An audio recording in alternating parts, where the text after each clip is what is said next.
This is my first event on the red carpet, so I'm excited. Oh, I do remember this. Oh! No, please don't make me listen to myself. What am I wearing? What is that necklace? Look at my hair and makeup. It's so bad. I'm supporting my baby tonight. That's David. That was my first boyfriend. Hi, David Gallagher. How are you? I liked him very much. Very sweet boy. Let's talk about David. I've been pretty picky about my roles. I don't want to get, typecast into anything, so. Oh, I'm really picky about my roles. I don't want to get typecast. Cut to 15 years later. I mean, I still talk like that, which is the scary thing. I haven't grown up like at all. I don't sound more mature or womanly at all. Right, not at all. It's weird to see when I was so much younger, because I've grown so much as a person, I would think that I would listen to myself talk and be like, God, who's that? But I sound so similar in the sentiments that I'm expressing, and sometimes I'm surprised by how eccentric I am, and then I'm also surprised at how deep I always was, even as a young kid.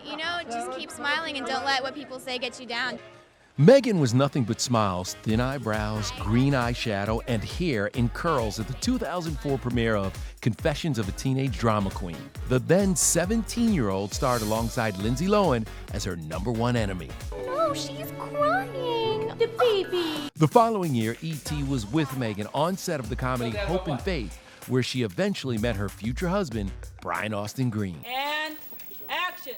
Brian, who was 13 years her senior, made a guest appearance on the sitcom, and according to Megan, there was an instant connection. Yeah, I just was kind of in love with him right away, and he did this thing where he came to the dressing room and he gave his number out to everyone in case anyone needed to call him at some point, but he was giving it to me. I knew he was giving me his number, and my sister was with me, and she was like, "You're not going to be anything but a booty call." And this is our 10th year of marriage and our 15th year together, so you see how that worked out. I'm nobody's booty call, okay? The two had an on-again, off-again relationship for years, eventually tying the knot in 2010. As for her career, I can't believe that I'm here right now.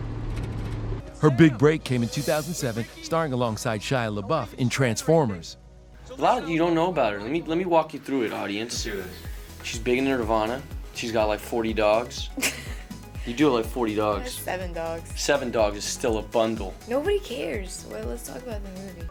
It looks like your distributor cap's a little loose. Yeah? How'd you know that? My dad, he was a real grease monkey. It's a really overwhelming experience because I was on a TV show. I was on a sitcom where I barely, did anything. I had 2 lines a week. So to go from that to being a lead character in this movie is crazy because it's the biggest movie of this summer. And I think it's important for female characters to be represented as strong women as well as, it's fine to be a damsel in distress too, but it's nice to see an action movie with a girl that can kick a little ass. Saw you bust into the crowd over there. What's that energy like when you approach them? They're all really enthusiastic and they're really sweet and genuine, and it's amazing. It's a good feeling. By 2009, the rising star had 2 films in the works, a Transformers sequel and Jennifer's Body. I am a god. You're playing a demon who eats men. How much fun was that for you? It was a lot of fun. The character's kind of really insane, and she's just really inappropriate, so I enjoy that a lot. It's similar to myself. Over the next few years, Megan went on to star in several movies, including Jonah Hex, Friends with Kids, and This Is 40. You have an amazing body. Really? Yes. I think just the perception when you're a child and you hear 30 or you hear 40, you associate it with your parents and you always saw them as being dowdy or not fun, or so it's interesting to be an adult and to realize, because my husband's 39, he's almost 40, and you can still be young and vibrant and sexy and all of those things. Yep, life was good for Megan. She and the 90210 alum welcomed their first son together that same year. On Baby Noah, that's so funny to hear, isn't it, in a press line? Yeah, we never call him by his name, we just call him Baby. The working mama continued to kill it at the box office. Despite an ongoing feud with Transformers director Michael Bay, the two put their differences aside in 2014 for another big franchise hit, Teenage Mutant Ninja Turtles. It's all happening, and I'm very excited. It's her, guys, it's her. Of course it's her, Donnie. When I shot this, I only had Noah, and I got pregnant on this movie. So at the time, I was just working, and Brian was taking care of Noah, and I was growing Bodhi.